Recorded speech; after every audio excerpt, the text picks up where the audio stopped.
Change it to there. We are live. We're live. It's Friday night. It's Friday night. How's that sounding? Tell me in the comments, Patrick and Danny, just to check the sound is okay.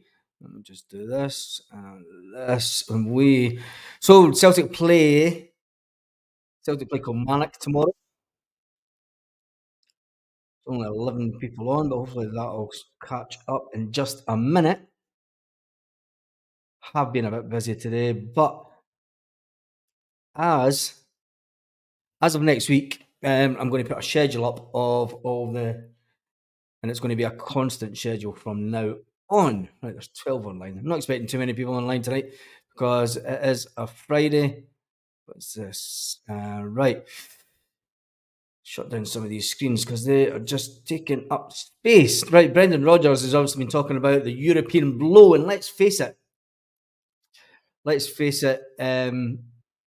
It was probably, we were probably due something like that because how many times have Celtic scored a late Hail, hail, Tam Mac? Just make sure that the sound is okay. Tell me the sound's fine, Tam.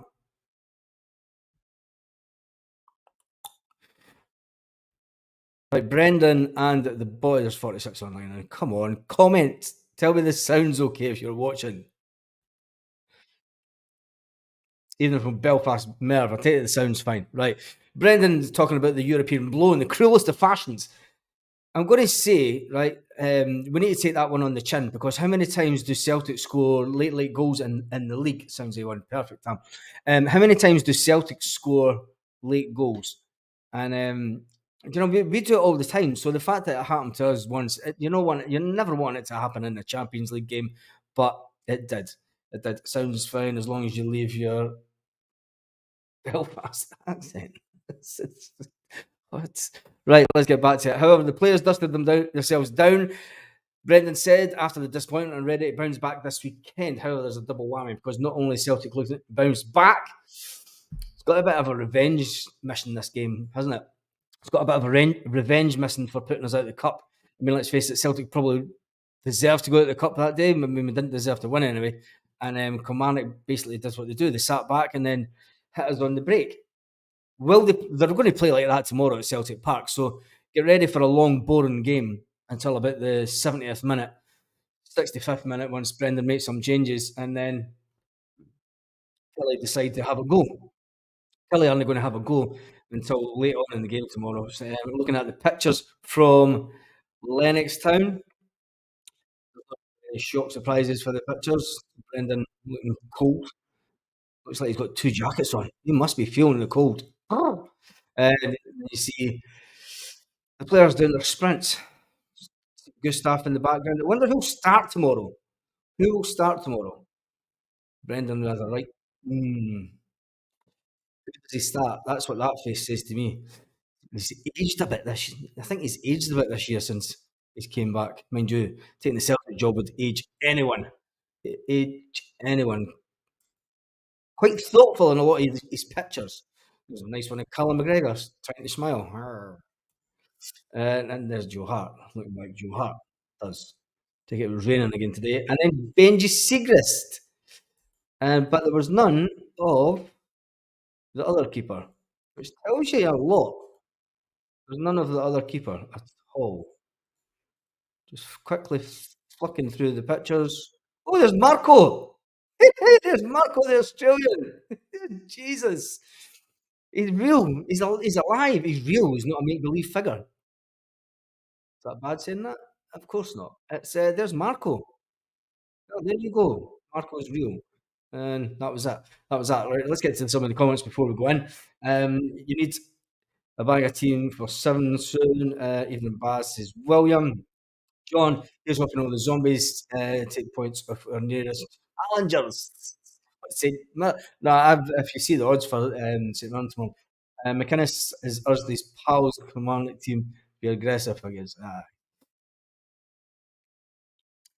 And the Masons are coming for us at Celtic Park tomorrow. The referee Varn Sefco. Well, if you've seen the thumbnail that I put up, it's the referee and the referee having a nice handshake and smile. And that was after the last time we played Kilmarnock and they put us at the cup. So you know what's going to happen tomorrow. You know what's going to happen. As high I'm sick of us playing well and losing it. I'd rather play shit and win. Yeah, it's hard in Europe. It's hard in Europe. Sounds fine. Right, that's that.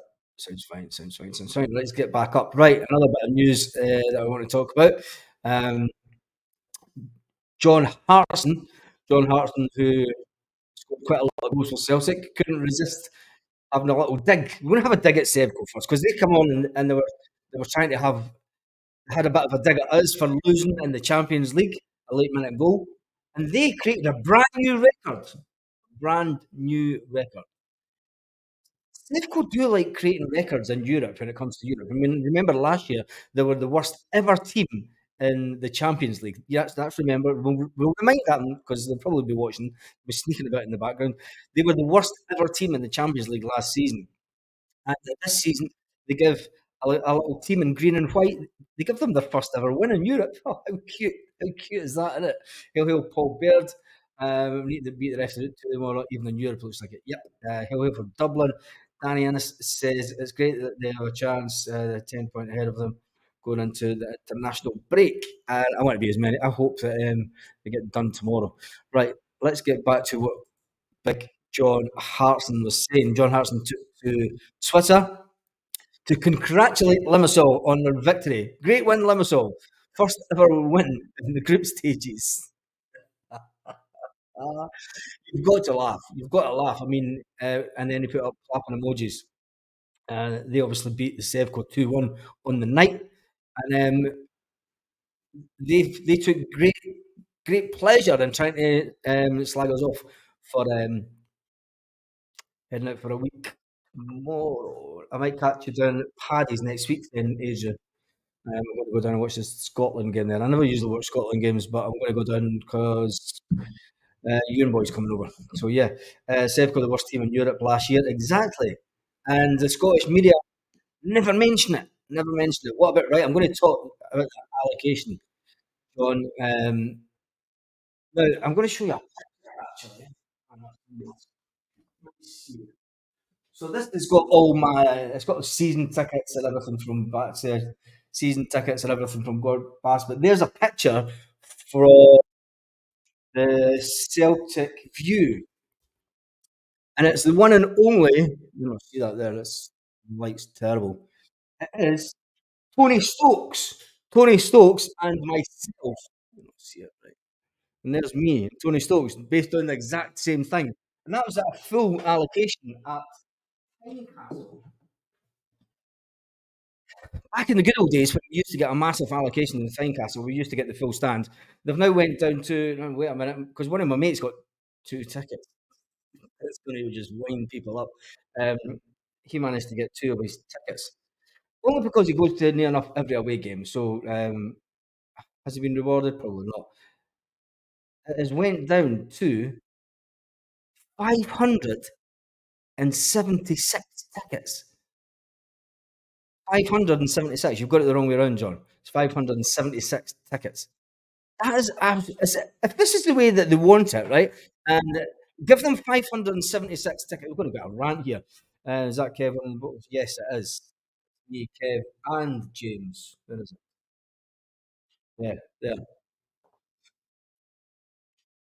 It's me and my 2 brothers, Kev and James.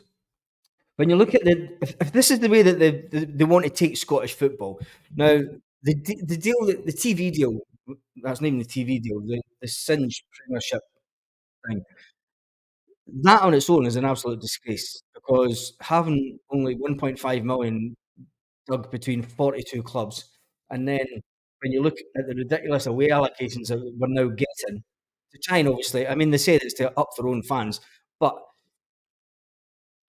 it's it's killing the game. It's killing the game, if you ask me. It's absolutely killing the game.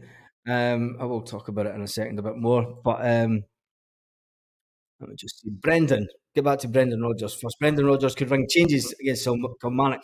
I have actually no idea what team he's going to put out tomorrow, and I'm not even going to try and predict the team because you see Marco back in training, and could Marco needs to get a run out at some time, surely.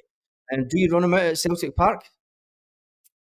Let's face it, our nearest rivals are St Mirren, and if we win tomorrow, the gap between us and St Mirren could go to 7 points, which I hope it does.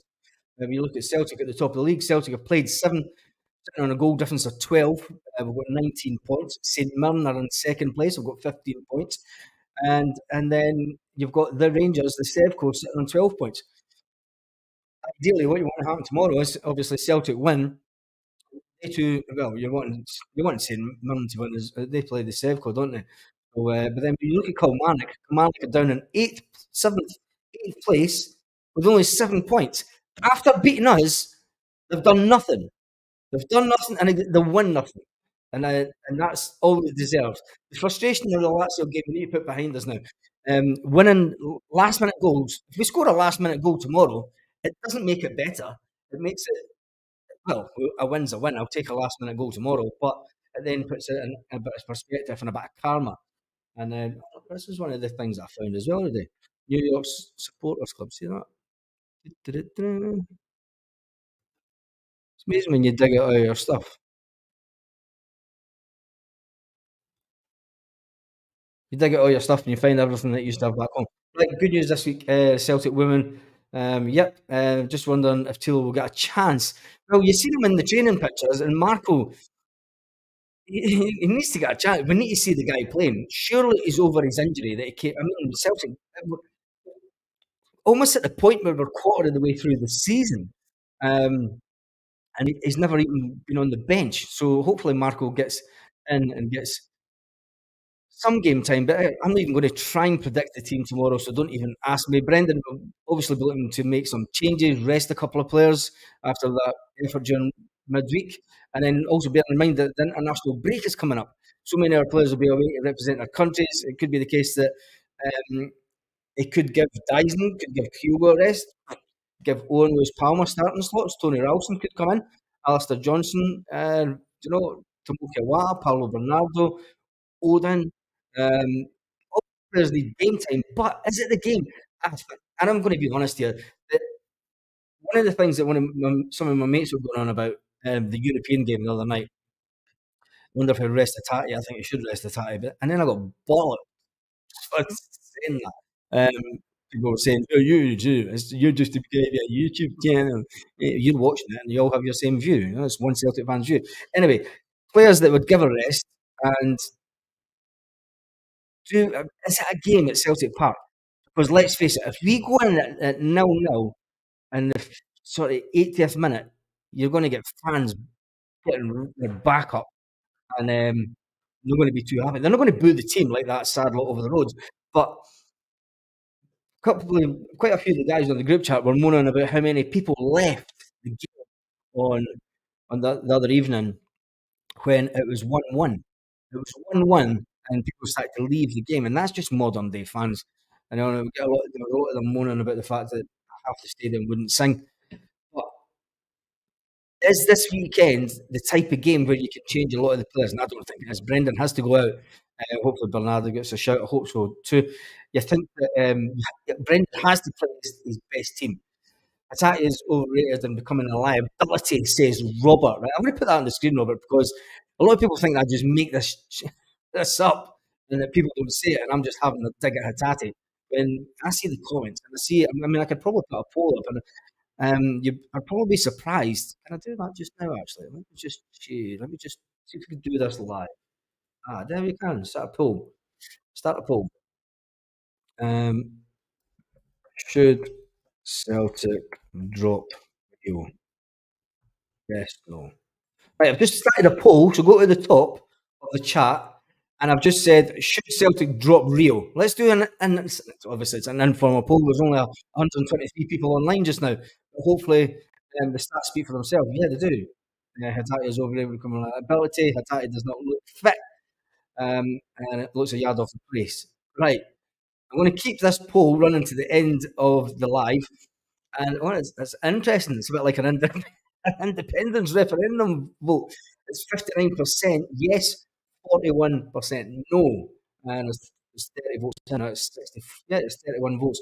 So if you are watching the live, there's 123 people. Click on to the poll that is on the chat, and Brendan's been promised more. There's a little change in terms of systems and approach from domestic to European system. That was an issue last time under him. Interesting Brown Warrior. Rio's better than any other midfielder we have, but, he has tailored off, says James. Rio needs game time to get back up to speed. Right, Graham, uh, he has had game time, but there's other players in the squad that need to be given a chance. You know, and if he's not fit, you need to get, and these other players aren't fit. Surely there becomes a point where you have to give. No, I'm just putting it out there. I'm not saying I'm just playing devil's advocate. Surely there has to become a time where the likes of Paulo Bernardo gets his shot. Do you know, we can't go 10, 12, 13, 14 games into the season waiting on Rio Hatate to get a bit of form. Surely. The Huns went bust. They did so. McGregor is their best midfield player, says Merv Celtic. It's time to go. He's not ready for it. Rio needs some time to get back up to speed. Barry, he should be fit by now, says James. He should be fit. He should be. So if you would think he would be fit, if Brendan Rodgers isn't going to play him if he's not fit. So that then says that there's something wrong. There's something wrong with Rio Hatate. This is the whole conversation. I never thought it would tonight. Let's get back to there's going to be 44 votes. Come on, there's 128 online, 46 votes, 48 votes. 60% say yes, should be real, and 40% say no. So make sure that you vote on the poll. If you're watching on the telly, I don't think you can. That's the only thing. So you need to get your phone out and you watch the video on your phone. And the Tati got us the coupon and wasn't interested after that. Yep. I don't think he used to athletic football. Limassol St Mirren to win on Saturday. Yep. And John Hartson even had a dig. Well, he didn't have a dig at Sevco. He had a congratulations tweet to the one and only Limassol that played in green and white. And for the first ever win in the group stages, John Hartson tweeted that last night. Right, back to Brendan Rodgers. Brendan Rodgers will obviously, you could get a few players coming on tomorrow that haven't played. Oh, yeah, it was absolutely gut wrenching the other night. But we need to put it in the back of our minds that we've scored a lot of last minute goals in the league, especially. Kilmarnock are needing a lift. Our crowd need to be right on the back of them. Our crowd need to be on top form tomorrow. And I've said it before, our, and it's absolutely disgusting what Hearts have done. I'll talk about that again in a minute. But our home fans need to back the team. Our home fans need to get Celtic Park back because let's face it, even on the Champions League game the other night, sound coming through on the telly, the stadium wasn't at its loudest. You know, it wasn't at its loudest at all. Bad you're not seeing you from messages about the Sevco socks. Your opinion on it? I've not seen your message with Sevco socks, and I wouldn't wear Sevco socks. Did you message me on Facebook? I'm hardly ever on Facebook. I need to go on it. Kevin says, see the Tupperware's party's finished, and the wife has left you back in the living room. Yeah, Kevin, that's it. It was an Ann Summers party, actually. Uh, she's allowed me back into the living room. Yep, that's it. Paul says, took enough positives from midweek to know that we're heading in the right direction. Definitely, Paul. And that's one of the things that I spoke about the other night in the live. There was a lot of positives to the game, and it's probably the best in Europe that we've played for a long time. We need to take that level of consistency and urgency within a game and apply that the exact same this weekend. But it's going to be different this weekend, and people are going to get fed up. We're going to, it's back to the same old passing side to side stuff. Um, Kilmarnock are going to sit back. Kilmarnock are going to sit back on the right on the box. They're probably going to play a 5-4 and a 1. So it's up to us to beat that. Norman Howe from Ayrshire, Will Bazis and Barry Wallace says, I can't see how many people are out for Hatate. We are a fickle bunch. It's not, Barry, it's not that we're out for Hatate. Not at all. All we're saying is the guy, there's other players in the team. If there's a team rotation thing going on at Celtic, right, you have to give players a chance. Right? Hatate's passing has been woeful since the beginning of the season. It's not that people are out for Hatate. What about a 4-4-2 badge? Yeah, I think we probably need to do an answer was part of the June Cantwell. He was the fanny. Play 3 at the back and 2 up front on Saturday, says John. The Governor Emerald, one of the best buses. Actually, I had some of the Governor Emeralds up there. Maybe it wasn't. Maybe it was. Um, yeah, it's not that we're having an Kilmarnock will get stuffed 4-0, says Paul Baird. He's going in with 4-0. Yeah, people need to chill on Hatate, says Mark. And the last time we dropped him for Turnbull, and then everyone got Turnbull. Turnbull was the better player at the start of the season. Let's get honest about this, Mark, right? Turnbull was in form, right? You need to talk about players not being fit. You need to talk about form. Rio Hatate at the start of the season, his form was absolutely rubbish. His passing was woeful, right? Turnbull's wasn't. Turnbull scored goals when he started the start of the season, right? You're expecting Hatate to come back in and come back in at that high level. He's not playing at that high level. He's not performing at what we know he can perform at. So all I'm saying is, Bernardo needs a chance, right? People are saying, but Hatate needs a chance to get fit. All I'm saying is, and should he be dropped for the likes of Paulo Bernardo to come in and get to show us what they can do? And it's a perfect game to do that. And we're sitting on 74 votes in 7 minutes, and it's 61% yes and 39% no. So you know, it's just asking the fans a question. That's all I'm doing. And I'm not saying we're not saying that people aren't having a go at Rio Tati. It's just a case of that when you look at the fitness of a team and you look at the stats and you look at the missed passes, misplaced passes, and things like that, you say, right, he's got a lot of misplaced passes in the game recently. Maybe it's time to bring in a player and see how if he can be a bit better than Rio Hatate. And then that pushes Rio Hatate on. It has a snowball effect. It then says to Rio Hatate, right, turn up, come on, I can do this. I'm a better player than him. And then that brings Rio Hatate on. It happened with Greg. It happened with Greg Taylor. We brought in up and boy for South America, and Greg Taylor upped his game again. You know, everyone thought 3 seasons ago, everyone had man at Celtic. Every Celtic fan on here wanted Greg Taylor away from Celtic. Even now, they're still saying we need a left back, right? Greg Taylor, over the last 2 seasons, has upped his game. No one can deny that. And all I'm asking is, Rio Hatate is not performing at the level that he has been in the past year. Is it time to bring in another player and give that player their chance? So then Rio Hatate can then reevaluate his own mindset and say, right, I need to up my game. He knows it's upon himself to up his game, to prove that he's the best midfielder at Celtic. That's all I'm asking. That's all I'm asking. Brendan's trying to get him to full fitness. He should be at full fitness. If he's not at full fitness, right, and that's right. You've just answered your own question with a kin. Brendan's trying to get him to full fitness, but Bernardo should be given more minutes as well. So that's all I'm asking. I think personally, Bernardo should be given a bit of game time just to see how good he is. Marco is fully back training. When's Marco going to get a game? Anyway, we need to play 3 at the back, says Slaven, against a defensive teams. I think we probably need to change the system a little. Still want Taylor out the door, but got another left back in first, says James. Hatate will become good. He will come good. Missed passes last season. But he didn't miss them at the rate that he did this season. This is the whole thing, Richard. And right from the start of the season, there's passes, and he's not even passing it to a Celtic player. It's not the case that it's a misplaced pass. It's passing it to no one. There's no one even there. So he's either thinking that there should be someone there, or he's not putting his head up and looking around.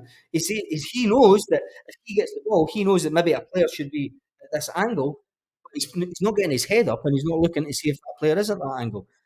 So anyway, let's move on for that. 100% says John, give Bernardo a chance before Hatate. Give him a chance. He's no better than last season. Right, we should sign another striker, says Stephen. Albert says, you're right about Taylor. Every single fan wanted him out. Gone 3 years ago. Exactly, Paul. Exactly. Every single Celtic fan wanted him out.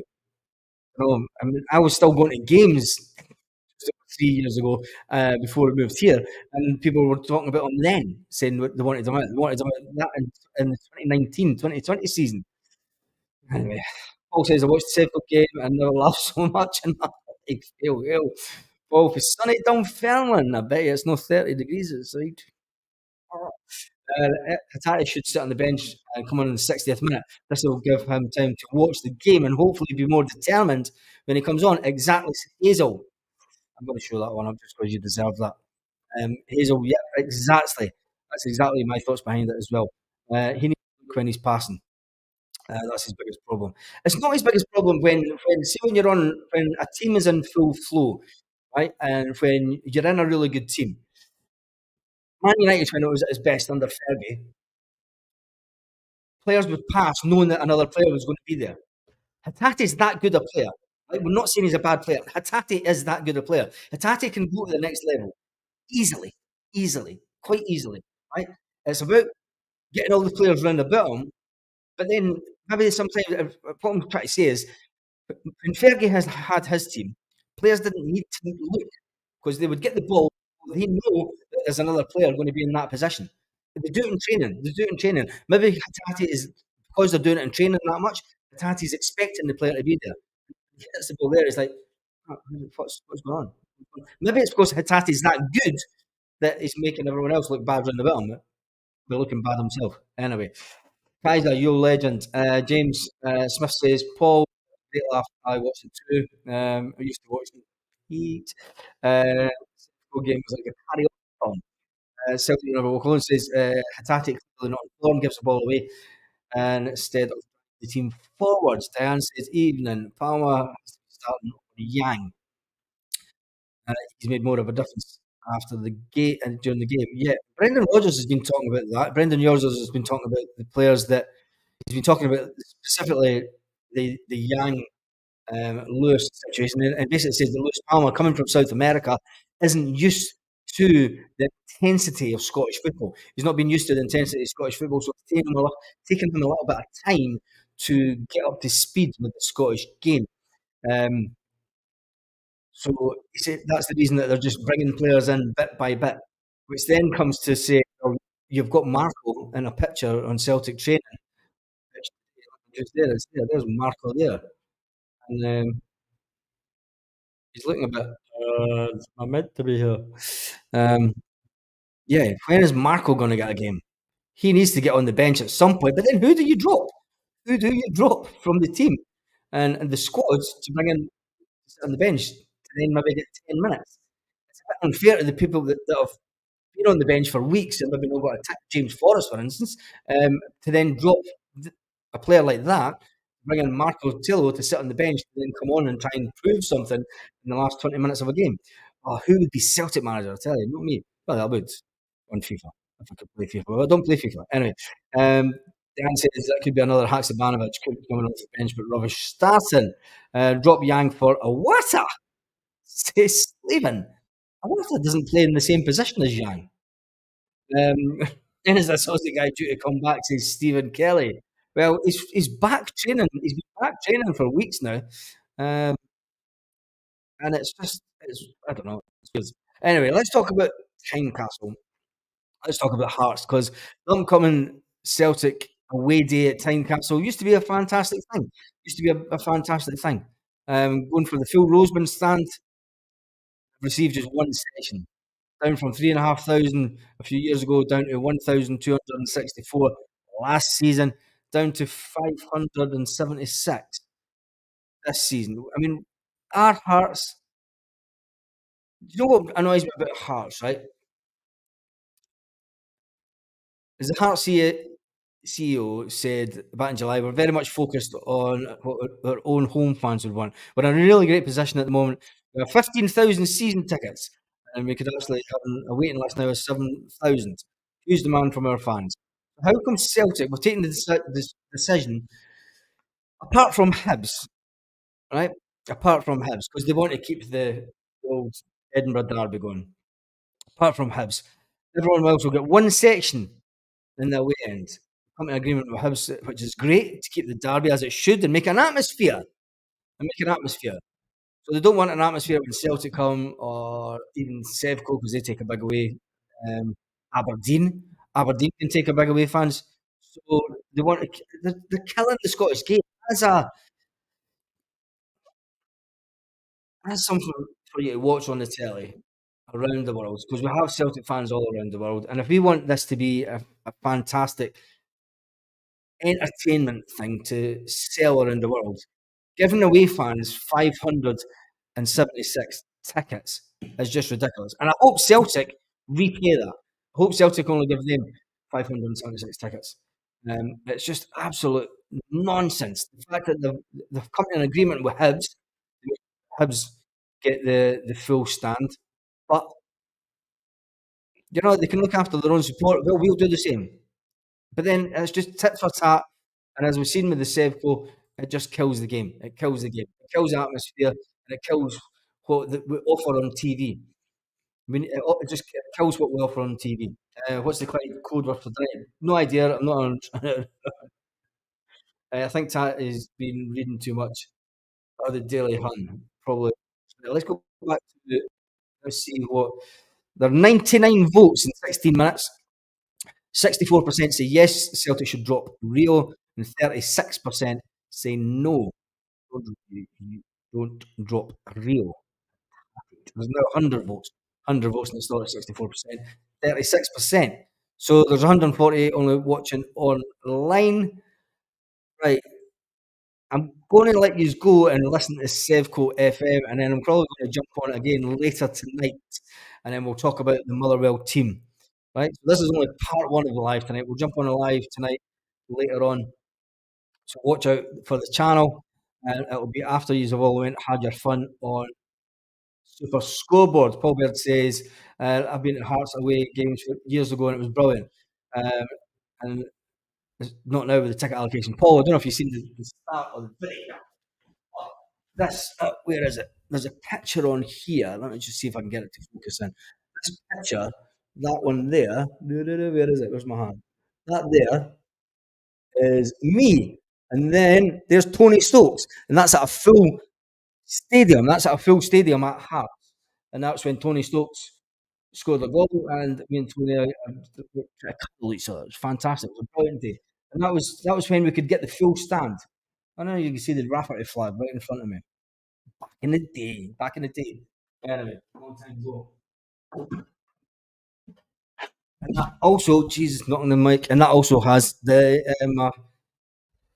my ticket for the Barcelona night. Anyway, right, John, Hartson's your deal years early. They're pulling deal because let's face it, Rangers aren't promoting them, so they're not getting the full media coverage that they should be.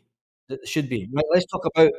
No way, you're kidding me. Right, there you go. You can go and have your fun on Snide FM. I will catch you later on this evening, and we're going to talk about Celtic Kilmarnock again.